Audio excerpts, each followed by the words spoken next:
लो जी मेरे पोठवार ने संगियो दरिया स्वान ही मुहब्बत एक होर तुहानूं मैं चीज़ शेयर करन लगा। इस टाइम मैं खलता जनाब कोटे तो पिछे पंजाड़ वाले पासे ते ये तुहानूं जिहड़ी सामने जगह नज़र आ रही इसकी आखने दरियाए लिंग या नाला लिंग। ये सामने जिहड़ा तुहानूं आबादी नज़र आ रही है इसने पिछे कोटा है सारा ते ए तुहानूं पुल नज़र आ रहा ये जिहड़ा कचहरी दे नाल पुल है सामने कचहरी ते ये दरियाए लिंग कह लो नाला लिंग ये भी जड़ा जाके दरिया स्वान जाके टैना तो इतना साफ़ सुथरा पानी है कि इतना मज़ेदार पानी पिछे तुहानूं मैं वीडियो दिखाई उसी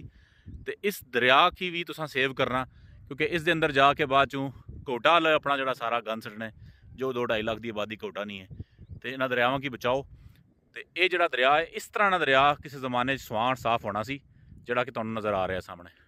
दरियावां की साफ करो दरिया स्वान की बचाओ तो गंद ना